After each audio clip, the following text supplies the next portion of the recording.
This is the Ring of Honor, a.k.a. Shane T, boy, the baddest champion you ever seen, boy. This is Mr.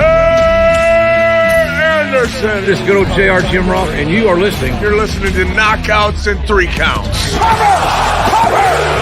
We got a new world champion! That might be one of the craziest knockouts I've ever seen in my life. Knockouts and 3 Counts is the podcast, baby! It's the real deal, baby! Knockouts and 3 Counts starts now.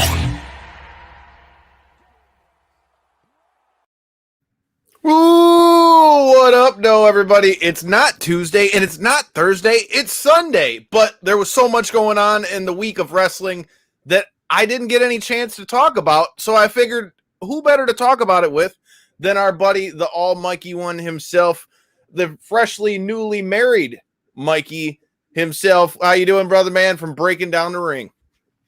What up? Living the dream, dreaming to live, all that stuff. Just being a beautiful human being. That's all I'm doing.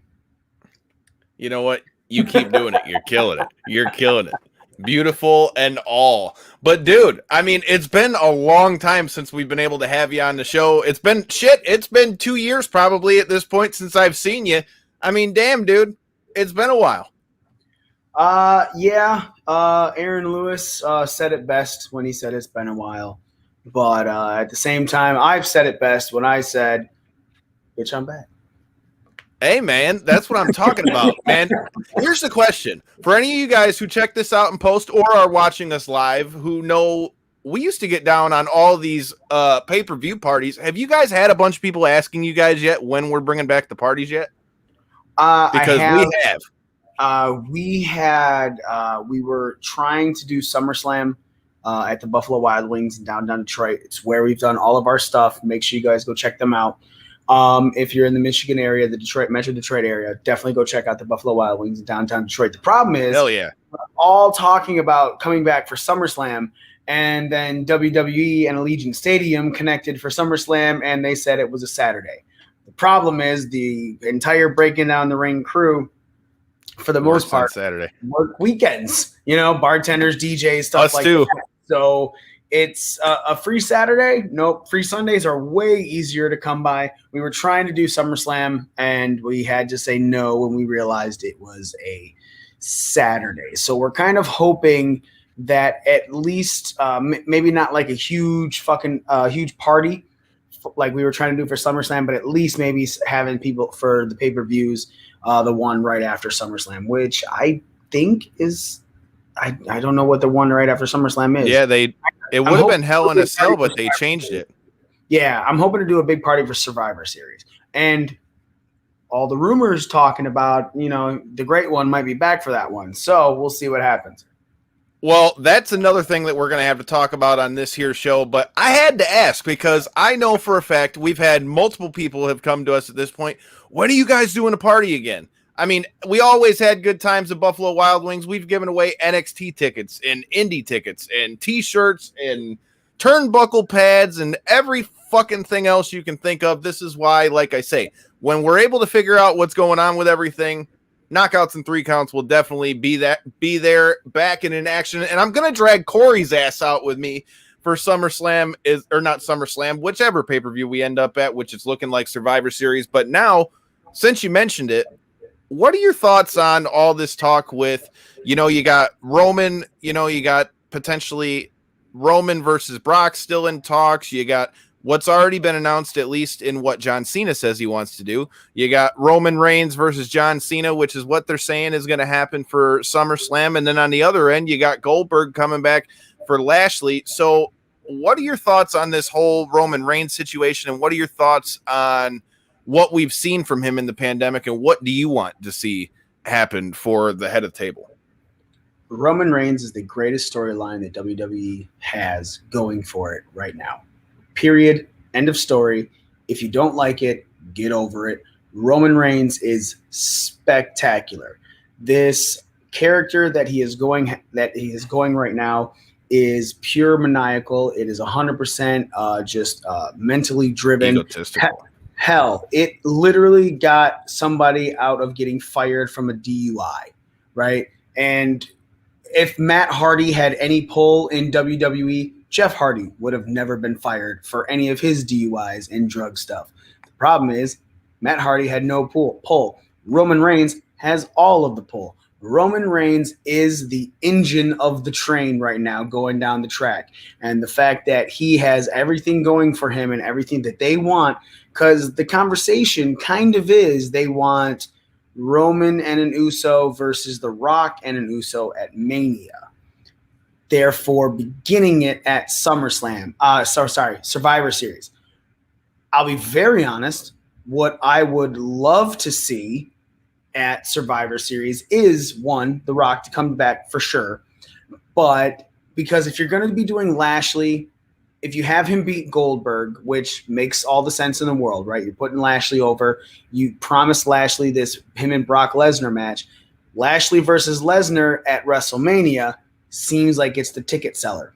So what do? If you don't want to make Lashley look weak at all in any way, shape, or form, you put on a traditional Survivor Series match. The champion of SmackDown versus the champion of Raw's team, right? And therefore, you can have all of Lashley's people. Lashley can be fine. Him and Roman don't even have to have any sort of resemblance part in the match. They can literally be managers for the match, a la Heenan family, right? Sitting on the sideline, pushing it. And you can have Lashley's team go over because of The Rock being on Lashley's team, right? Therefore, setting up a long-term storyline. Lashley didn't lose. Roman didn't lose. Still both very much a part of Survivor Series. That gets you The Rock back. The Rock goes over to the point where then The Rock puts Roman Reigns over at WrestleMania because we know that The Rock is not going to win when Roman's actually going to be involved. He's putting over the family. So, but I totally feel like that should be the gimmick. It should be Team Roman versus Team Bobby, and Team Bobby wins because you want Raw to win anyway. That's what Vince wants anyway. Look, I have, that was totally to the right of, to the left of where I thought we were going on that one, because my idea would be, I just feel like, okay, so if you bring The Rock back and you still have Roman as the head of the table and the champion and on the whole role that he's on right now, I would hope that at least now that we've got, even they've named it that at this point, the bloodline all together, they've all got titles. I would hope that we could at least have a little bit of a moment where, The Rock and all of them are together. I think that would be a cool look. Even not for long. Not to walk around and be a weekly thing. But for me, I feel like you have to have that to some degree, just as a pecking order thing. I feel like ultimately, even though the tag rumors are there, I just feel like I could see Roman versus Rock before I see that tag match at Mania. That being said, though, I could also see with The Rock having, he's not going to be back on there weekly. I could also see where it gets drug out to where you got WrestleMania again that's supposed to be in LA the following year. Drag it out and leave enough of a room for that to happen. But I don't know, man. Like you mentioned the beginning of your point, Roman Reigns being the champion and this just total change of, character, mindset, everything is by far the thing that's ran WWE's TV. I don't know how much truth there is to it, but, I've heard in multiple different places that, Fox has been, adamant that they don't want as much of the corny stuff on SmackDown. And man, I tell you, between that to Pat McAfee on commentary, and even Michael Cole said it earlier this week, where he said that he feels like Pat McAfee has revitalized his career. SmackDown just seems to be hitting on all cylinders. But if you bring The Rock back to come feud with Roman Reigns, man, whenever that happens, or whether they're together or feuding, dude, SmackDown's gotten some of their best numbers in the last few years, in the last couple months. And you bring The Rock back to go with that, holy shit, dude. I feel like that's going to be a kegger waiting to blow for WWE. But we'll have to see how it plays out. That's why I agree with you. If you're going to do a one-on-one Roman Rock match, that has to be put for very far along down the line. And I totally think that Mania LA, because everything that they were talking about was they wanted Rock versus Roman at Mania LA when it was originally supposed to happen. Right. So having Rock versus Roman in a tag match at Mania Dallas can set up for the singles match down the line at Mania LA. And again, I'm 100% with. I don't think that Rock should actually be a part of the bloodline, because Roman said he's been running it for so long. Who's better than him? But the bottom line is, if you're talking about the biggest crossover wrestling star of all time, it's The Rock. So the fact that it's automatically he can come in and go, bro, I tried to put you over and you sucked so much that the fans turned on me.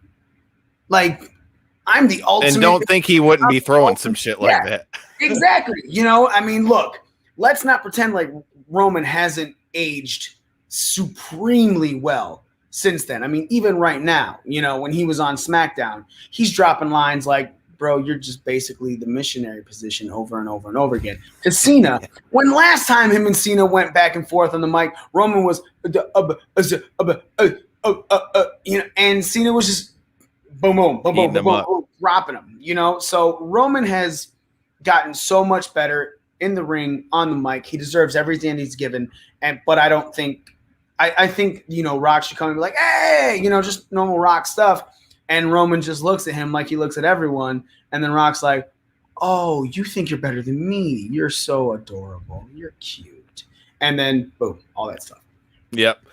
Like I said, I don't got any problem with that at all. That would be cool. I mean, I guess what I mean more so is I feel like the whole storyline, however that's going to play out, whenever that time comes, hopefully it comes, you know, it's got to be a pecking order thing. Because like you said, I mean, Roman can puff his chest out all he wants.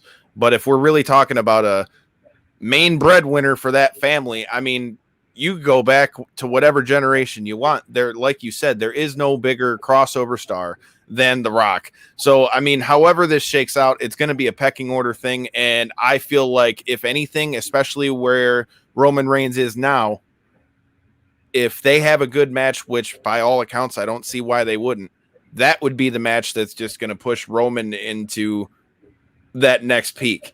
That being said, now that we've talked a little bit about Roman, I mean, what are your thoughts on Cena coming back, how they've done it, and do you what are your thoughts on all this talk that he says that he's going to be back somewhat near full time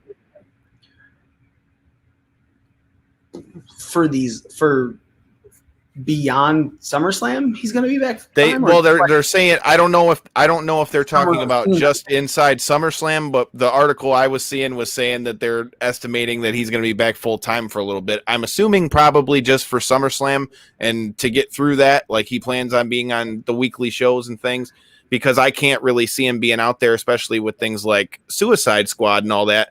But dude, like, you know, and you talk about aging well. I mean, I guess that's as good a place as any to talk about when we're talking with Cena, because, man, that was the first thing that really came to my head when he was in the ring on Raw on Monday, because it was not that long ago when you would go to any WWE show or anything that John Cena was on, and there was the chorus of, you know, let's go Cena, Cena sucks, or everybody just viscerally shitting on John Cena.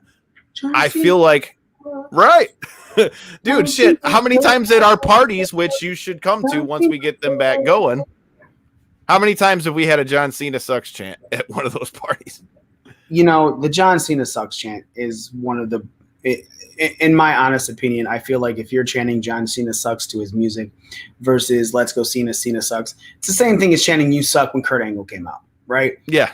Eventually it came to a point where, you know, the guy doesn't suck.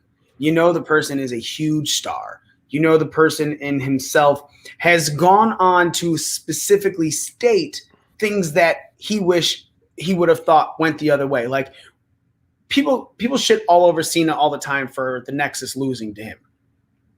And he's gone on interviews since saying, yeah, I should not have won that.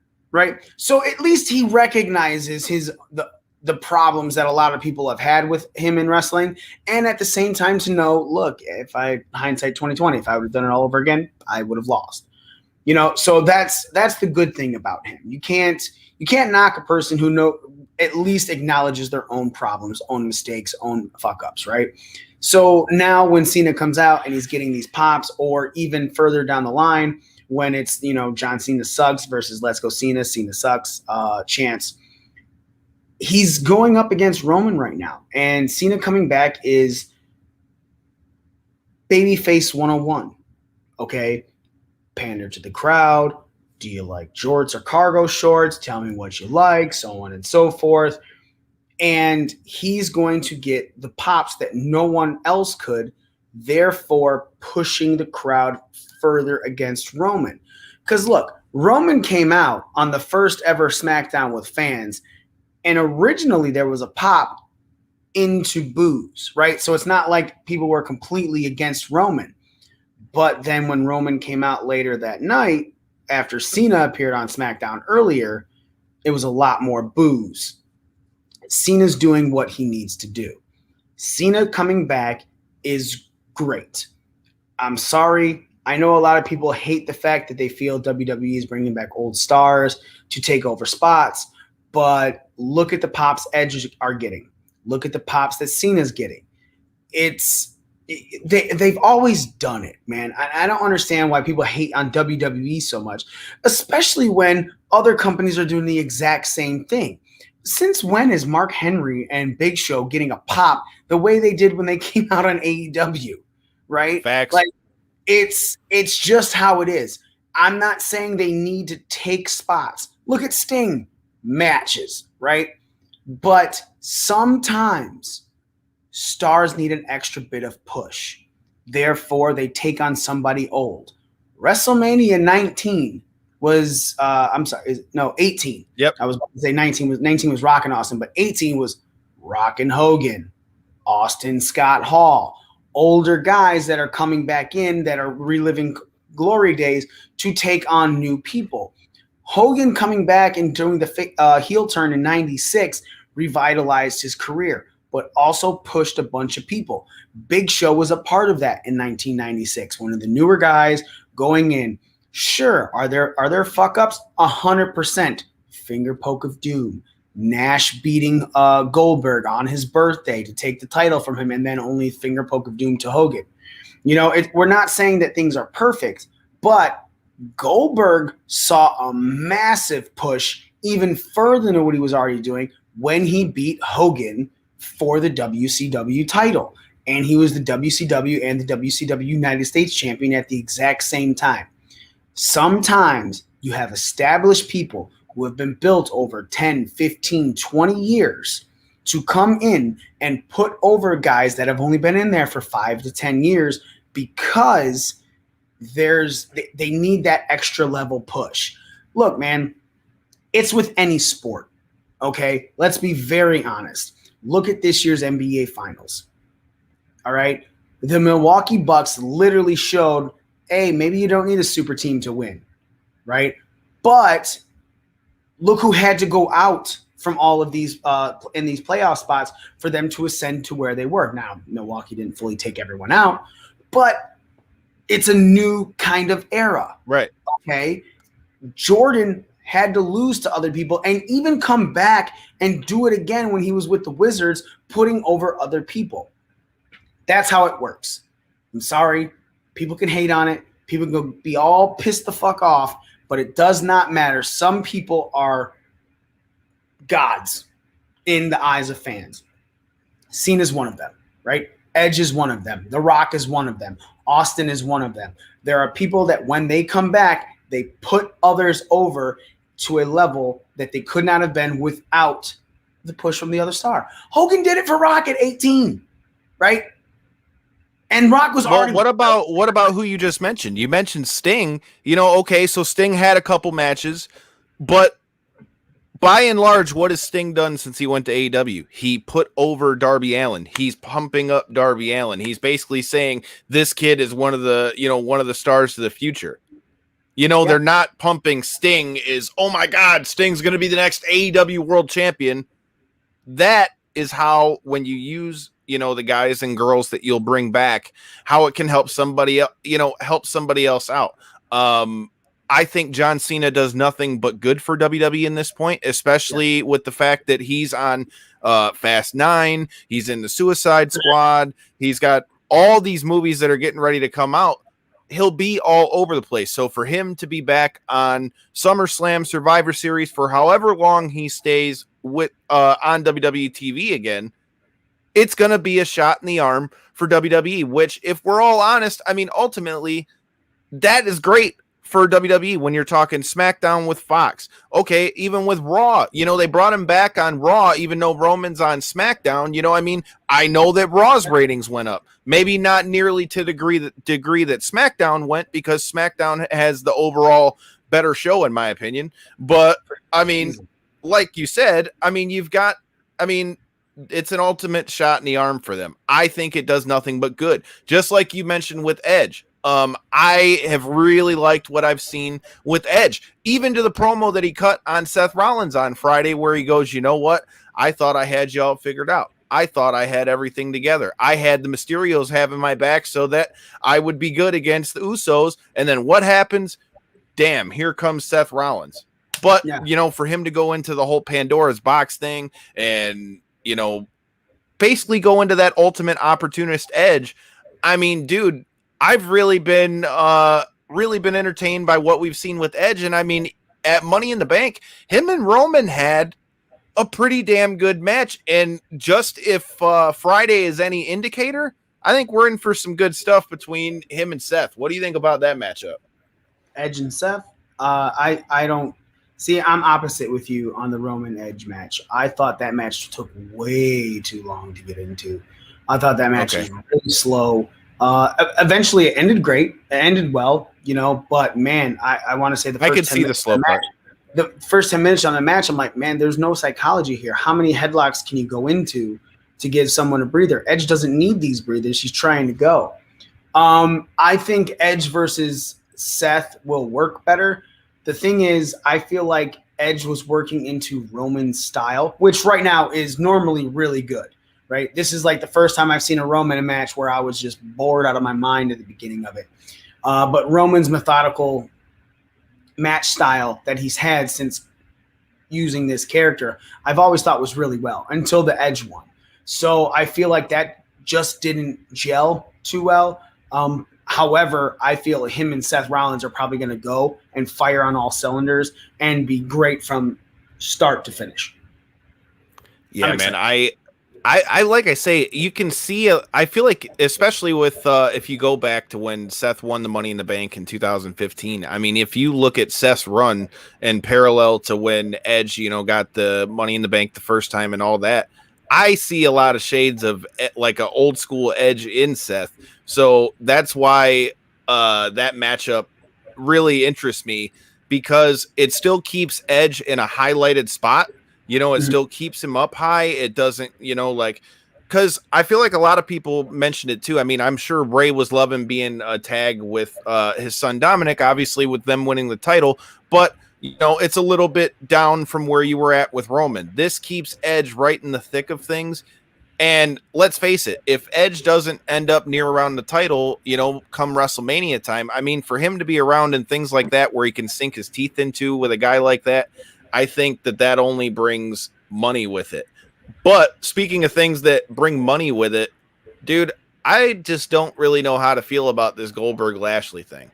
I mean, I feel like if you'd have done this maybe 5 years ago, I could have got with it. But I just, after what we've seen with Goldberg, with Taker and all that stuff, man, I hope for Bobby Lashley's sake that this ends up being something reminiscent to Goldberg versus Lesnar at WrestleMania, where it was wham bam, thank you, ma'am, get the good shit in, and let's get out. But what are your thoughts on Lashley versus Goldberg? You're forgetting about Goldberg versus Drew. Goldberg versus Drew was a good match. Granted, Goldberg took a fucking knee to the head and messed him up a little bit, but Goldberg came in, got all of his moves, was destroying Drew, and then Drew comes back, hits a couple claymores, and looks strong as the champion. So what is Goldberg going to do for Bobby? Same thing. Hits a couple moves, blah, blah, blah. Bobby wins. Goldberg makes Bobby look strong. Then Bobby goes to face Brock Lesnar. If we get the Lesnar versus Bobby thing that they want, this sounds like the way to do it. Go through Goldberg. I'm okay with it. Again, we said it earlier. If wrestlers are coming back and they're coming back in good ways to put people over rather than hold titles that they don't need to establish anything, I'm all right with it. I'm 100% okay if Goldberg comes back and he loses to Lashley. If Lashley loses to Goldberg in any other way than a DQ, I have a problem with it, right? Let's say, because I'm okay with even Lashley losing as a DQ because he beats the absolute fucking shit out of Goldberg, right? Like, I have no problem with that either. Just being like, look, man, your time's done, and just beats the dog shit out of him, and you say who's next. I got no problem with that, but I feel like you were saying, no way can Goldberg win this. If they do another thing like they did where Goldberg wins the title again, holy hell, I don't know. That's not going to look good for Goldberg. It's not going to look good for WWE. It'll be exactly what WWE has done for times in the past. Goldberg should not have won the title off of Kevin Owens. Goldberg should not have won the title off of The Fiend. Goldberg should not have won the title off of Drew, which he didn't. And Goldberg should not be winning the title off of Bobby Lashley, which I hope they don't have him do. I hope he's just there for money because they couldn't get Lesnar. And that's kind of what I'm hoping this is, or at least waiting out and like kind of saving Brock till Mania. But I'm 100% on the same page with you with that. Before we get off of what came out of Money in the Bank, another thing we saw on Raw, I mean, we have a new women's champion. Nikki Ash is your new women's champion. I gotta say I wasn't expecting her to cash in that quickly. Much less the next night, and for it to be the way it was on Charlotte. But I don't know how long we're going to see this go. But I mean, hey, if everything Nikki Cross says is true about this being like her own brainchild and all that stuff, I mean, all I can say is more power to her. But what are your thoughts on where we go with the 2 Money in the Bank briefcases? Like I said, on one hand, you had Nikki Ash, who already won the title, and we still have one left to go with Big E, who still has it. What are your thoughts on Nikki Ash winning it, and what do you kind of see out of her, as champion? Charlotte Flair has put over 3 of the last 4 women's Money in the Bank winners. Simple as that. When Charlotte won the Raw title on the Money in the Bank pay-per-view, the only reasoning for that had to be the rematch versus Rhea and Nikki taking it. That's exactly what I thought was going to happen. I did not believe it was going to happen in 24 hours. I thought you might have saw something like that at SummerSlam, where you'd finally get you'd get the Rhea Charlotte rematch, and then after that, just like they did on Raw, Nikki comes in and has a moment at SummerSlam. I thought that would have been better. I'm okay with how they did that, right? I'm not mad that Rhea lost the title, because I think Nikki taking on Charlotte, beating Charlotte for it, Charlotte's Teflon. Charlotte is what John Cena is. Old school, doesn't matter. Not a loss is not going to hurt her. She's that good. 100%. So when she won the Raw title at Money in the Bank, I go, okay, Nikki needs to cash in on her. And she did. Charlotte put over Bayley. Charlotte put over Nikki. Alexa's the only one who got the original, because Carmella beat Charlotte for the title as well. Alexa Bliss is the only one who beat anyone else, and that's because she came in, hit Ronda Rousey in the back with it. Nia Jax won by default. She beat Nia Jax and took the title, and then Ronda beat her, at the next pay-per-view. So Charlotte has put over the 3 of the last 4 Money in the Bank winners. As far as Big E taking it, Big E is probably not going to do anything with it until after SummerSlam. I know he cut his promo on SmackDown, but something with Bobby is going to happen with Kofi and Xavier. E is probably going to get drafted to Raw. There's going to be a reuniting of the New Day on the same brand. And Lashley absolutely obliterated Kofi at Money in the Bank. He squashed Kofi in the exact same amount of time that Lesnar did. The difference is he made it last longer. Sorry, right? Kofi got caught by Lesnar, took an F5. I thought Kofi got his ass beat way worse by Bobby than he did by Lesnar.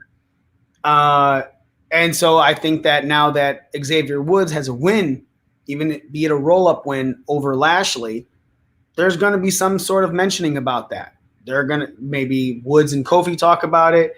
Maybe Woods, says, yeah, I beat you. You didn't just because you beat Kofi. And then he obliterates Woods. That sets up the story for Big E taking on Bobby Lashley with the Money in the Bank briefcase. Even if it's a surprise, right? Who knows? But even if Lesnar doesn't come back and Big E beats Lashley, how big of a push is that for Big E? Beating the guy who's been so dominant, destroying people left and right, including Hall of Famers like Lesnar, to Big E taking the title. That's the way I think it. I mean, obviously, we're not going to pull that title off of Roman for a long time. So I think Big E needs to win off of his Money in the Bank win, and I think he needs to take it off of Lashley. I think that's the smart play. I mean, dude, first of all, I have to start by saying this is one of the first times in a while where I can honestly be like, I feel like, I mean, maybe not so much with the women's one, but I feel like they didn't have as many options, obviously, with all the talent that they've gotten rid of recently. But, dude, this has been one of the times with the men's Money in the Bank, at least, where I was like, damn, WWE actually got this one right. Like, I was really happy to see E win it because I'm like, I feel like E has been on an upward push, upward trajectory, whatever you want to use, ever since he came over to SmackDown. I love what we've seen, from him as a single. And I mean, let's face it, we've said it with you guys here, even on this show, that Big E was a star in the making, waiting for a chance to be put up there with the world title. Now he's basically got his world title shot right in his hand whenever it works. And like you said, at least going that route, if that's how they go, it already has its built-in story. Kofi's like the OG of the New Day. He got beat up. He got beat up by Lashley. I'm sure obviously saw that. And then, like you said, you can bring him over there because, like you said, I really don't know. Hell, I don't even know if after WrestleMania I really see anybody doing anything to be able to take a title off of Roman Reigns. I don't think we see anybody even touch him with that title unless it's Cena, Lesnar, somebody of that ilk, because I don't see anybody really that's kind of ready for that spot for Roman. But with Big E having it, I agree with you. I think that could be good, but I wonder if that would be like if they save that for WrestleMania and kind of try to almost not recreate Kofi Mania, but recreate that same kind of moment with Big E, because Big E, just like Kofi, I would argue fans have been waiting for Big E to kind of get like an actual world title push instead of just like the Intercontinental title stuff that he was doing with Apollo for a while and all that. I feel like people have been waiting to see that. So I really think they got it right with the men's Money in the Bank. As far as the women's Money in the Bank, like I said, I just don't think they had as many options in that one. I honestly thought Liv was going to get it, to be honest with you. I thought I had called it on the show. I thought it was either going to be Liv or I thought either Liv or Zelina, especially because they had her lose. The reason I was saying Zelina at first is I'm like, okay, well, they brought her out, did all that. It would be great to put her back and show like, okay, we're going to do something with her. But for me, the one I was picking, especially with all the shit they had showed in a couple weeks, I thought it would be some slick shit with Liv, but then it was some slick shit with Nikki Ash anyway. I've never seen somebody be able to get up the ladder with that many people all in one cluster, yet still be able to get the briefcase. So kudos to you, Nikki Ash. I don't know, man. I just hope that all this stuff that we're talking about is going to give them some kind of spark going into SummerSlam and WrestleMania, because look, even since the fans have been back, man, Raw is just, to me, and everybody else has been just so far behind what we're seeing on SmackDown. So I hope with that scenario, like we just talked about with Big E, that could maybe give them the shot in the arm that they're talking about over there on Raw. But we've talked a bunch about WWE. The last thing I wanted to talk about with WWE is what in the fuck happened with Karrion Kross, dude. Like, son of a bitch. I don't understand. And then the craziest part, here's the thing that got me the worst about it, was like, okay, so you have him come out and you had him lose to Jeff Hardy. If that wasn't bad enough, the next commercial after that is showing how he's going to go and fuck up Samoa Joe, but you just lost in a minute and a half on Raw. Like, I don't understand it. And then to have him go back and do that with NXT, I mean, where are you at with this whole Killer Cross, Karrion Cross, whatever cross we're going with thing on NXT and Raw? They fucked up. There's nothing else to say about that. You have a man who has been over, who you had put over all of the, was put over by all of these champions that you had built. Finn, Cole, so on and so forth. On a devastating run, even after losing the title that he had to relinquish because of an injury, only to come back and still never lose. And then he loses to Jeff Hardy. And you can argue, oh, well, Jeff Hardy, the people can argue that Jeff Hardy was a legend, so on and so forth. But it does not change the fact that you put a weak link in his armor. Everything that he was doing on NXT went to hell. Hell, to the point where when you're doing your NXT tapings, you go, stay here, we have something special. And then it's the exact same thing that you taped earlier, just you had to knock out the Hardy chance. They fucked up. There's no other way to say it. Like, I'm sorry. You put over Kevin Owens way better with John Cena on as the NXT champion than you did 100%. Cross, who is supposedly more dominant than Kevin Owens. So you fucked up. And I feel like they know that, and they kind of have to figure out how to fix it. But right now, you fucked up. That's all you can say. I really can't argue that, but here's the question that comes off of that. Do you think that having him face Joe at TakeOver is the thing that could maybe right that wrong and fix the fuck up? Because, I mean, just based on the match alone, I mean, I don't think any of us are going to argue that I feel like that match is going to be a banger, but I mean, do you think that the hit that they gave Cross, you know, is too big of a blow to let this be as big a match as it should be at TakeOver? Yeah. You taped NXTs, right? Like, it's not even like you have Joe who can promo his way into anything with time.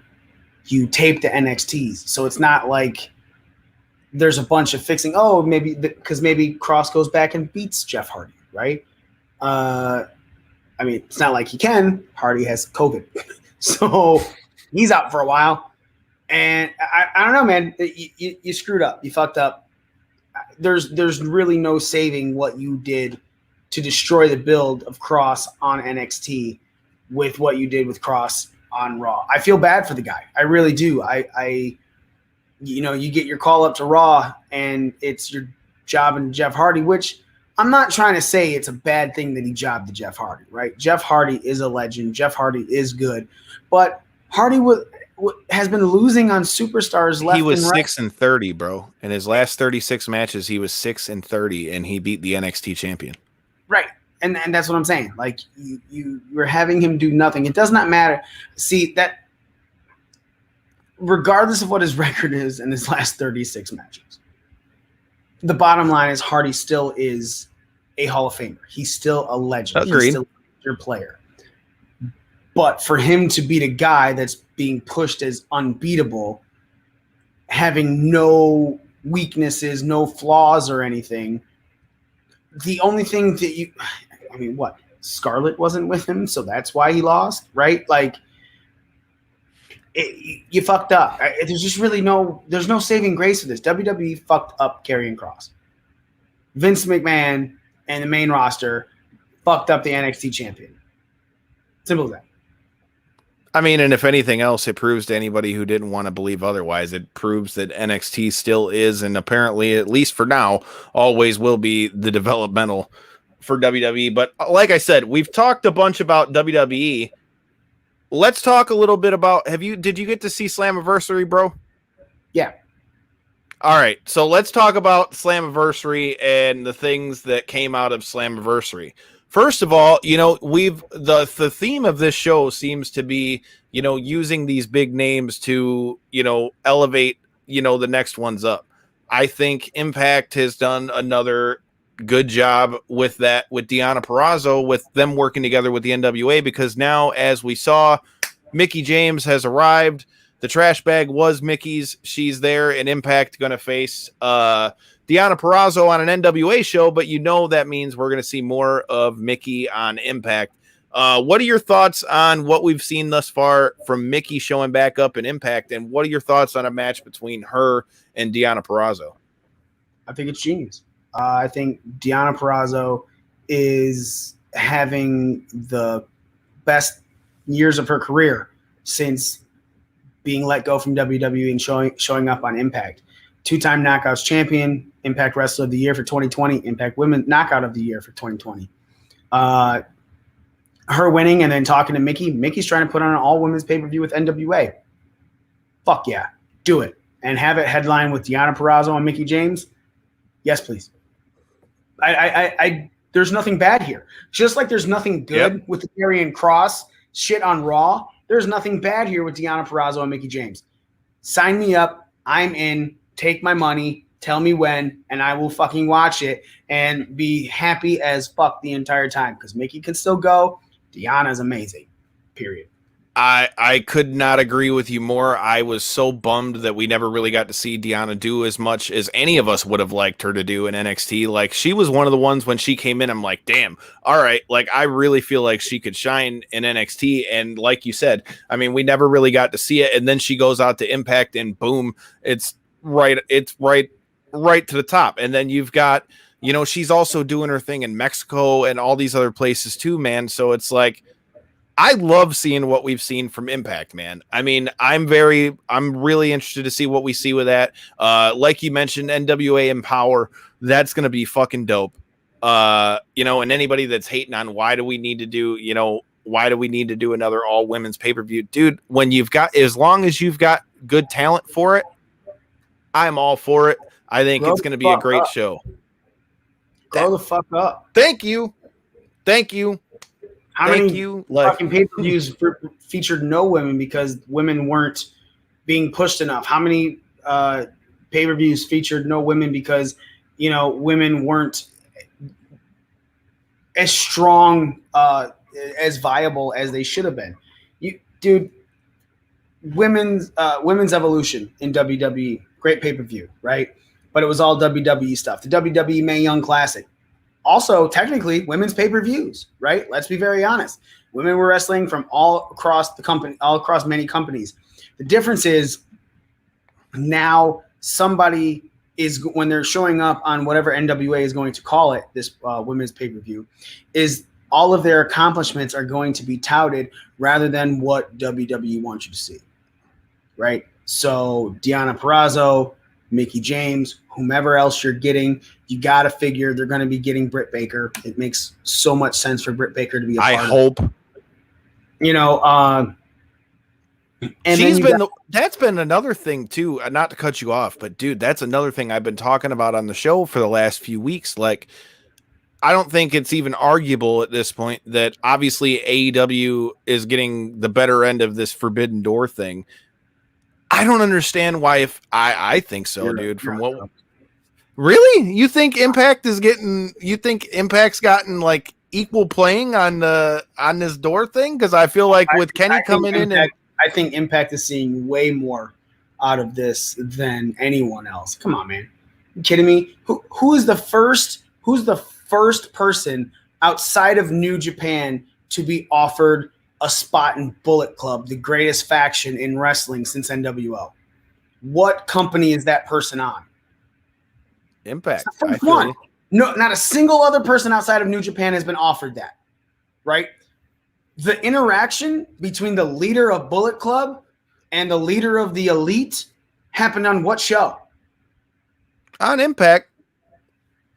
Whose title has been going from company to company to companies? Impact's titles, their tag titles, okay, but main titles. See, that's where part of my argument comes. So on one hand, I agree with you completely that Kenny having that does bring a little bit of light to the Impact title, but I would also argue in that same breath that having Kenny come over and be like, okay, I took your title, and then you keep having all these people trying to, first it was Rich Swann. Well, yeah, first it was Rich Swann trying to take the AEW title. Then you had, in this most recent match with Sami Callihan, you had him try to get the title back for Impact. I feel like at some point we're going to need to see at least, one Impact guy or girl, whoever the hell it is, get that big signature win on the AEW people, because I feel like with Kenny having the title the whole time, I think it brings a lot more eyes to Impact. Not arguing that, but I feel like he's making it like nobody in Impact is good enough, really to take him out. But like you said, bringing in Switchblade, we've seen David Finlay and Juice over there. I like the fact that New Japan, I like more what I've seen between New Japan and Impact more so than what I've seen between Impact and AEW, because while we've seen Kenny over there, I feel like we've seen nothing really when it comes to the women's division. Like, I feel like that would have been the area that could have helped out most, because we all know that AEW's women's division needs, some pizzazz to it, whatever you want to say. Dude, could you imagine if they would have had, like, let's just say, I don't know, Jordan Grace go over there and face Nyla Rose, or have her face, Sheeta when she was champ, or with Britt Baker being the champ.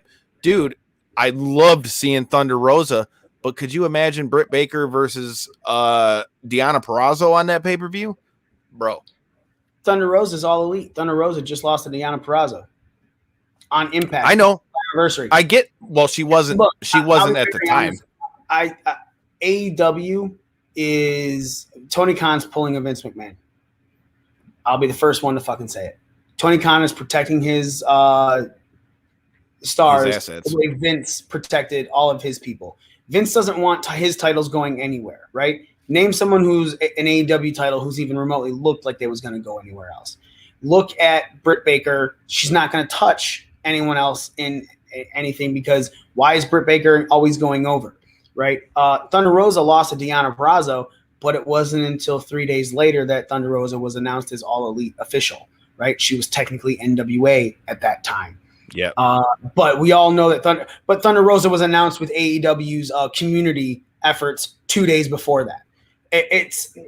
I'm sorry. I know that the AEW marks will suck off Tony Khan, Cody Rhodes, and the Bucks as much as they can, but your product is not good. And it's not that it's not good because of who you have running it, because I think they have good matches, but your referee situation is an absolute shambles, right? Every referee is there literally just to say who won. That's it. That's all they're there for. Your stars are being put over way further than they should be, right? Everyone's pushing Omega as this massive guy, which I'm not saying he's not, okay? But there are people in AEW fandom that think John Cena is less of a star than Kenny Omega, and that think Roman Reigns is less of a star than Kenny Omega. I'm sorry, bro. He's not. Omega's good. He's not Cena. Star level, no way. Omega, no, not at all. Better wrestler? For sure. I'm not going to argue that. I don't think anybody's trying to argue that. Trust me, there's WWE marks will fucking argue that. No one can be honest with their own fucking fan base, right? That's why I love being in the center of it. I will shit on WWE. I will shit on Impact. I will shit on AEW. I will shit on New Japan. I'll shit on anything that has any reason to be shit on. It's my favorite fucking thing to do. The difference is, so you're talking about that AEW has only looked strong. Kenny Omega keeps beating all these people. How has Kenny Omega beat all these people? Has he beat anyone clean? No. Every one of them has had some sort of distraction, some sort of effort into helping him keep the title. Therefore, it's not making the Impact wrestlers look weak. It's not destroying the Impact brand. I think that Tony Khan is very protective over his own brand. That's why you're not watching other people. Fuck, dude, the New Japan's United States title went from AEW wrestler to AEW wrestler. You know what I'm saying? On that show. Shouldn't a New Japan guy come in and won that title back for New Japan? I think so. Am I pissed off Lance Archer is the United States champion for New Japan? No, But at the same time, do I think more people were deserving? Yes. Period. The Forbidden Door is benefiting Impact way more because it's their product that is being pushed further to the masses. Their tag titles were in New Japan. Their main championship is on AEW. Their women's championship is about to be on NWA. If you really want to talk about who's benefiting from the Forbidden Door, it's the person who's getting more eyes put on them than anyone else. The person who just went in and helped Matt Cardona win a tag match 2 days in a row on this week's Impact and at Slammiversary is also going to be in the hunt for Ring of Honor's Women's Championship. That's what's going on. Impact is fucking everywhere. Everyone else is where they're at unless they're sending a person to Impact. And I'm sorry, New Japan is seeing more push from Impact than they are AEW. You know, fucking Kenta showed up in AEW. I'm not mistaken? Yep. Who else? Yuji Nagata. Okay. And who else? As far as from New Japan, nobody else. But that was going to bring up the question I was going to. Was he Jay White? But that was what I was going to ask you, though. Is that the Forbidden Door, or is that? I'm saying out of the relationship between Impact and AEW, I feel like AEW has benefited more. As far as the relationships between companies, Impact and New Japan has been fucking awesome. Like, I'm not arguing that at all. Like, I loved seeing Switchblade show up. I love that he offered Chris Bay a spot in Bullet Club. I love all that stuff. But what I'm saying is they made this big deal when this all came out. That look at you bringing out the old school shirts. Hot damn. OG, baby. Hey, I love it. But see, that's my point, though. So when you talk about the relationship between Impact and AEW, I'm saying specifically between that, which is what this original Forbidden Door or whatever you want to call it was, basically founded upon. I'm not arguing at all that Impact and New Japan has been fucking sweet to see. I love that. But I'm saying I don't think that the like you just said, I feel like the biggest hype that they've gotten has been through a lot of the stuff with New Japan, yet New Japan, that's not what AEW, you know what I mean? Like, I feel like from AEW as a whole, I feel like there could have been more done, from Impact for AEW. Like I said, for me, mainly with the women's division, but I also get what you're saying with the Vince McMahon, mindset for Tony Khan, as far as wanting to protect his assets, because especially with Kenny Omega having so many titles, I mean, he's got the AAA belt, he's got AEW, he's got Impact. You can't just have him lose on something stupid. And I agree that it's completely smart that they had, a schmaz finish in a lot of these matches so that, Kenny still keeps the belt, but Sami Callihan didn't come out of that match at Slammiversary any worse off, I don't think. I think that really put Sami on another level, one, and B, I think that opened up a whole nother lane for Kenny Omega from Sami Callihan, because, I mean, I can't remember too many times I've ever really seen Kenny Omega get down and dirty like that. Kenny looked way better against Sami than he did against Mox. I agree 100%. And I was at the match. Where's the bell? Ring that motherfucker and hit that subscribe button while you're at it.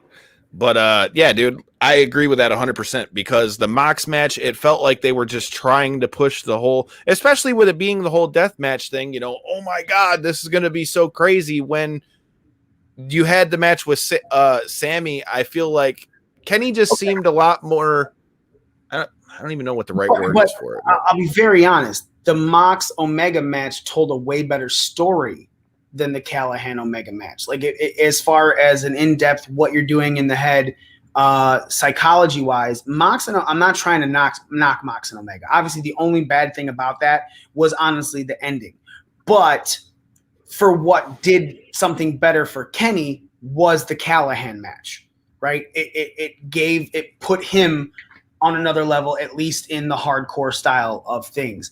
If I'm telling you which match was better overall, it's Omega Mox, but that's only arguable to anyone because of the ending of Omega and Mox, Because the first one was dope, being at Full Gear, dude. That first one at Full Gear that they had, again, I was there for that one.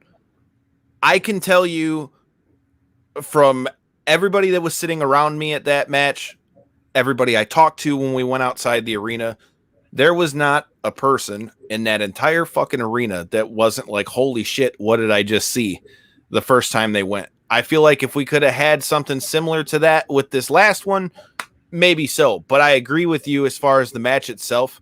I think the thing with Sammy opened up a whole new lane for Kenny, and I'm interested to see at least what they do to try to capitalize on that. Because like you were saying, to me, that adds a whole nother level of grit to Kenny that I don't think, even with the matches with Mox, I mean, we saw those in glimpses with that, but I feel like from them trying to get everything out of the way and Kenny trying to get in with the tax, like I said, I agree with you completely as far as which match did more for him. I think the Callahan one did more. I think the only difference is, like you said, is just the stages too.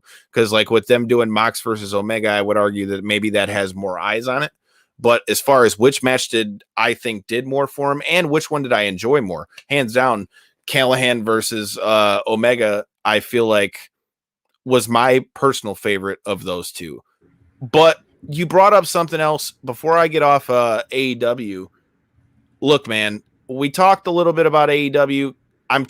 Corey is going to be coming with me to his first big wrestling show since like Monday Night Raw in like 2000, and is heading down to Chicago with me for All Out.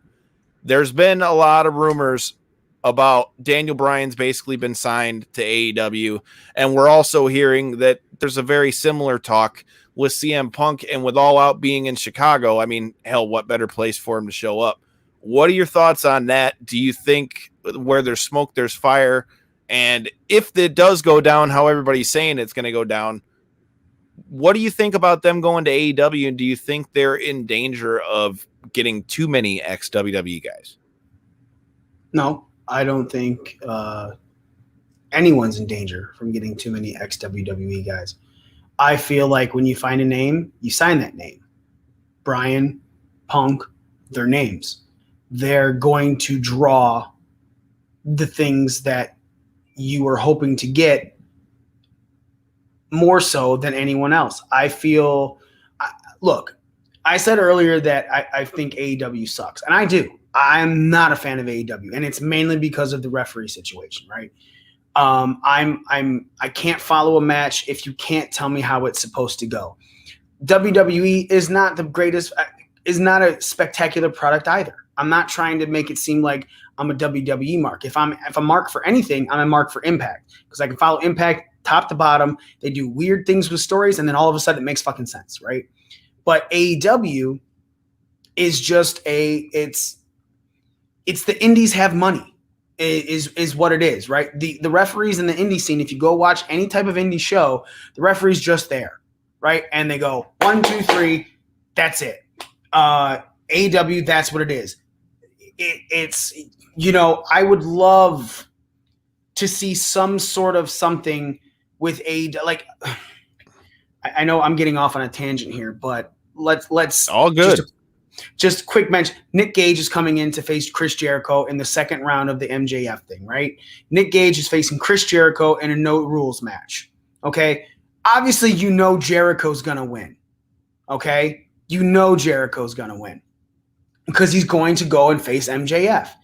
So why are you putting Jericho in a match against a guy that he's going to beat when that guy is supposed to be coming through and facing Mox as well and supposed to look fucking nuts? Had you put it in a regular match and then Gage loses in a DQ because he decides to fucking hit Jericho with a light tube and then Jericho wins by disqualification, Jericho still moves on. Gage still looks like a fucking psycho, okay? But you can't do that because not one referee in your goddamn company has called a DQ except one time. One time, and everyone was like, fucking what? So you're getting people into AEW to hopefully pull in more casual fans, right?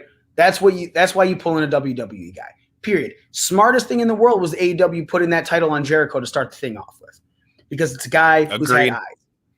Punk and Bryan are guys who have eyes, who are transcendent to the wrestling business. People know Daniel Bryan / Bryan Danielson, the American Dragon. People know CM Punk beyond their WWE stuff. It took some time for Bryan, but obviously Punk is much more known, so on and so forth. So if you're pulling these guys in, same thing when they pulled in Christian Cage. These are guys that'll hopefully help fix the little holes that you have in your company to where when you bring in the casual fan isn't going, what the fuck was that? That didn't make any sense, right? Hopefully they can help it make sense. I'm all for AEW succeeding. I don't want it to fail. I want AEW to succeed like a motherfucker, because when they're bringing in these talents and then you're making sense out of the stories you're pushing forward, you're sitting back with your casual fans going, I'm in, right? I'm not trying to say that every other company makes all the sense in the world, because they don't. Karrion Kross lost on Raw. Facts. Oh, okay, it's pro wrestling, people. Like, right. It's not always going to make sense. But if at least you're consistent with it about 80% of the time, then that other 20% of the time you can go, all right, whatever. It doesn't happen often enough for me to give a shit. Fuck, man. I don't know if you guys watch What Culture. How many fucking distraction roll-up finishes are going on with when Simon Miller's counting them on ups and downs, right? I think we're over 80 now, and we're not even in August yet. 80. There's 52 weeks a year, which means there's 104 episodes of SmackDown and Raw a year, and you already have 80 distraction roll-up finishes. It gets old. It doesn't make any sense. Got nothing. Right? So that's just all it is, man. As I'm saying, AEW has problems too, but their problems are too much to where I don't follow it, and I can't follow it. I feel it sucks. However, that doesn't mean everyone on my show thinks it sucks. Nick loves AEW, right? Nick is a huge AEW mark. Not to the point where he's like disagreeing with the reference stuff, but to the point where he loves it. He watches it every week and is like, man, that was a fucking good show. And I'm like, ref counts, blah, blah, blah. Again. Well, we deal with the same thing on our show, right? Because on the flip side, I mean, obviously anybody that's been following us for a while, Devin's been busy with daddy duties and all that kind of shit. He's got a diaper party coming up. I know, man. Hot damn. We're going to be at the diaper party on Saturday. Going to link up with you on Sunday. It's going to be a great weekend. But like I said, I mean, we haven't, Dev and them haven't been able to be around. Corey has now joined our show, and Corey watched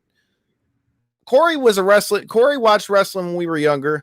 Corey doesn't watch as much now. He's super heavy into the MMA side, but I've gotten him to watch, like he watched WrestleMania with me. He watched Full Gear. He watched All Out. And the one thing consistently and I've had him watch like takeovers and stuff like that. The one thing consistently that he said, and this is what is very interesting to me, and I think might be why AEW kind of gets like that hype that they get with them. Corey is like your casual outsider fan. And to him, when you see the crowd that you see at AEW, that seems to be so much more hype than what you'll see at an NXT, or granted, now we've been in the pandemic, that's fair. But I mean, as a whole, when you look at the different crowds, most people I think would agree that the AEW seems to be the more, let's say, lively or party crowd that you'll see, when you go to those shows. And to him, he's like, see, I liked NXT. NXT was great, but he's like, man, the energy of AEW seems to be what made him so much more gung-ho to go to AEW. But I agree with you in that for me, for the most part, I've said it. Thank you. I've said it multiple times with Corey. For me, NXT has been one of my more favorite product, because I feel like for the most part, up until they shit the bed with Karrion Kross, NXT didn't shit the bed with Karrion Kross. Vince McMahon did. Excuse me. There you go. I corrected myself. You're correct. But my point being, NXT was the more complete product to me out of the ones that you were seeing. I liked a lot of the progress that we were seeing with Impact, but I was more of a fan of the NXT stuff. But like I said, that's what's so different with the three companies that we're talking about: Impact, WWE, AEW, all dependent upon the scope that whoever we're talking to is looking at it through. You might get three totally different answers, but the thing that you keep bringing up with AEW that I agree with 100%, the ref thing. if they don't do more to fix that ref issue, man, especially with how much they've hyped the wins and losses thing in AEW, man, I definitely think it'll be a detriment. But before I let you out of here, you brought up Nick Gage. Oh my God. So I watched GCW Homecoming Night 1. I'm going to watch Night 2.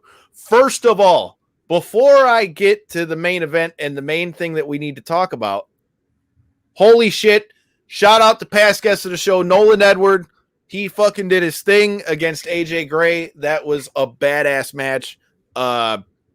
Hey, man, he got his mask from Carrie Awful looking like, a cross between a Mankind and Kane with that mask that he's walking down there with, man. All in all, I had to throw that out there. Shout out to Nolan. That was a great match. But we mentioned Nick Gage. Now, I'm not going to lie. When I first heard that they were going to bring in Matt Cardona to face him in a death match, I'm like, there's no way in hell that Matt Cardona is going to let them cut him up like that.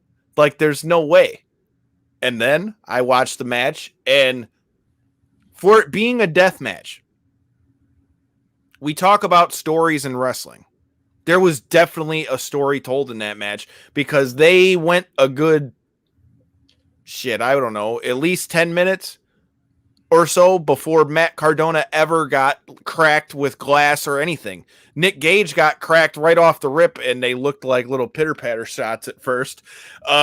And then he busted one over his own head and is covered before Matt Cardona ever got touched. Now, I'm not going to lie. Total sidebar. They had a giant action figure stand that was all glass outside the ring full of action figures. Now, I think it would have been awesome if the first time that Matt Cardona got busted with the glass, it would have been from the action figure stand, but that would have been sweet. That would have been fucking awesome. But dude, like, all in all, I've got to give props to Matt Cardona. Holy shit. That dude was bleeding like a sieve, dude. Yeah. And then you mentioned the woo just to piss off the crowd. He hit him with the fucking broski boot, and that place fucking came unglued booing the shit out of this guy. Hell, they had to have security to get him to the ring, dude. Like, they had to have literally had like a dude on each side of him, like basically protecting him so he didn't get the shit beat out of him on the way to the ring. And then, I know you said you saw the finish. Then you have, for Ohio, come out, and then Ricky Shane Page, of all people, is the one that saves him.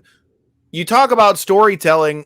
They definitely did that in that one. But, dude, I got to say, I'm really, really surprised that Matt Cardona won that match, especially with all the hype that's been on Nick Gage. I'm really surprised that he lost that match. What are your thoughts on Cardona going to GCW and what we see now transpiring with him being the now GCW heavyweight champion? Two things happened during this match that harken back to two of the greatest moments, most surreal moments in wrestling history. Shane Douglas needing to be escorted with security before the ECW crowd killed him. And Hulk Hogan and Nash and Hall being pelted with trash after the NWO was formed.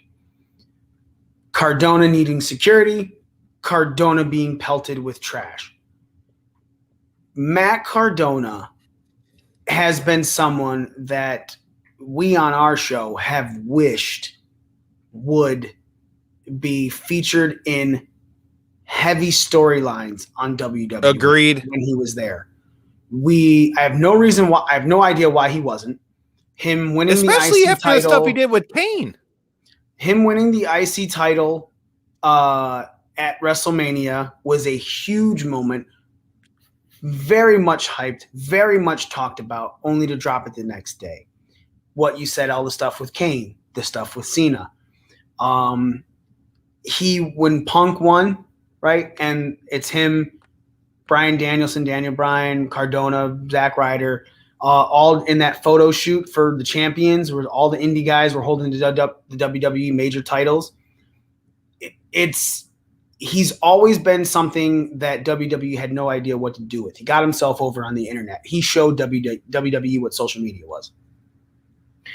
So the fact that he left WWE in such a shocking way with the Black Wednesday releases, only to a year and a couple months later being the biggest swerve in wrestling. Like he said on Twitter today, trending #1 over the Olympics on Twitter. That's insane. Cardona is taking the ball that everyone is handing him right now and fucking running with it and killing it and scoring and doing whatever. I'm just so proud of this dude for shining so bright when he was being held so down in WWE. You know, it was sad to see that. He knew he could do better. And he is what Deonna Purrazzo is for the women, dude. Like, I'm sorry. I agree with you. I did not think he was going to win, especially when you're talking about Gage versus Mox is coming up. That was the one that made sense. Gage versus Mox. Gage dropping the title to Mox. So the fact that they did the big fucking swerve on Homecoming night one blew everyone's mind, but 2 reignited a wrestling indie world that was already catching fire. Like, the way I look 100%. At it is, I think of it as a gas stove, right? You had 3 burners lit and the other one wasn't catching. And I feel like what happened yesterday at GCW Homecoming night 1 with Cardona taking the title off of Nick Gage was that final burner. And now the heat is just floating off of the indie wrestling scene. And I'm just hoping they finally announce the tickets for GCW Detroit so I could pick one up and go and see Matt Cardona as the GCW World Champion. I couldn't agree with that more. I mean, that whole card, dude, even from, you know, you talk about, you know, blending different worlds. I mean, we've heard it on Busted Open, which, hey, if you guys are checking this out, you can check out Dave LaGreca and Ryan McKinnell, who have been kicking it with us here lately on Knockouts and 3 Counts. You know, you've LaGreca heard it has said, me blocked on Twitter, so I'm not a fan. Really? Yeah. What'd you do to piss off Dave, man? I honestly think it was when I backed Larry Dallas. Well, shit, dude. Mike, and I never said anything bad about Busted Open. I don't know. That's what I'm saying. I don't know how I have heat because I never shit on Busted Open. I still listen to it. I've never really shit on Busted Open. I just always, when Larry Dallas was let go from them and MLW Radio, it was for some bullshit. And I've always like, bro, I got your back, man. Like, you know what I'm saying? Like, it's just, I don't know why Busted Open and Dave LaGreca both have my personal account blocked on Twitter. I don't know what. I literally have gone through tweets. I'm like, man, I didn't say anything bad. What the fuck? What the fuck, man? I really like you guys. Why'd you block me? Right, like, I understand why Sin Cara blocked me. Oh, no. Because I shit What did you do to get blocked by Sin Cara? Holy shit. The real fucking Sin Cara. Okay. That's fair. That's so, I mean, that is totally fair. Like, I never understood. Like, I never understood why they kept going with that. But let's call Gilbert Goldberg then, huh? Go fuck yourself. You're not Sin Cara. Not the real Sin Cara. The fucking the gimmick was brought from a different promotion, and WWE took it and gave it to another guy. Fuck off. I have nothing on that, and I completely agree with that one 110%. But to answer what you were saying with that, with Cardona and GCW, you know, and the best part of it is, you mentioned Shane Douglas and ECW. Mm-hmm. Another thing that I really loved from that match was the promo that Matt Cardona cut afterwards. It just had old school ECW vibes all over it to me, where he's just going off, letting the fans have it. And then the dig at the end, you mentioned Chelsea Green when he goes, and Chelsea, I love you more. Like, it was funny as shit because it was like a fuck you at everybody there, dude. And it was, like I say, he went out and, like you said, he bet on himself. I never in a million years would have ever thought that I'd ever see Matt Cardona, Zack Ryder, whatever the hell you want, in a death match, much less a death match against Nick Gage. But didn't he fight EC3 in a real fucking hardcore style death match type match? Yeah, but I mean, I don't I mean, I feel like there's a whole other level when you consider all the light tubes and the fact that he got cut up with a pizza cutter. And I mean, I'm agreeing with that, but it's like it's not like he hasn't been in a match where he's been left fucking looking red, you know, showing that crimson mask like cut the hard way. I can't say that I never thought I'd see him in it. I can say I never thought he would have fucking beat Nick Gage. Like, I never thought that they would have put him over. That's fair. Because I agree. Fair. I think that's one of the biggest swerves in wrestling in a very long time. And the thing is that crowd. Like, when's the last time you can really remember a crowd being that viscerally pissed the fuck off as somebody lost? Like, dude. I mean, they were pelting this son of a bitch with everything. Anything that wasn't nailed down. I mean, shit, I was waiting for the Terry Funk chair throw to be coming. I mean, dude, it was, hey, good to know that Terry's doing a little bit better. Shout out to the Funker. But yeah, dude, that was insane. And like I said, that promo left you in a spot where you're just like, holy shit. I can't wait to see what unfolds out of this whole him being GCW champion. And I mentioned Nolan's match, but the other match that I got to point out to any of you guys who are watching this, if you go back and watch Homecoming Night 1, holy shit. The match, it was for the Big Japan Deathmatch Championship and the GCW Ultraviolet Championship. You had Drew Parker versus Alex Colon. Oh my God. Like, I've never seen Drew Parker before, ever. This first time I ever saw Drew Parker. And when I saw not only the size difference to what he looked like and everything, I'm like, this guy is like the deathmatch champ and shit. Oh my God. That dude is a fucking savage. And then goes and picks up the mic and says, well, I came from Tokyo to come fight you. So how about I'm not one from running away from a fight. So let me give you a rematch and you can come to Tokyo to fight me to try to get these back. And then before he even gets the words out of his mouth goes, it's been 2 years since I've been in GCW.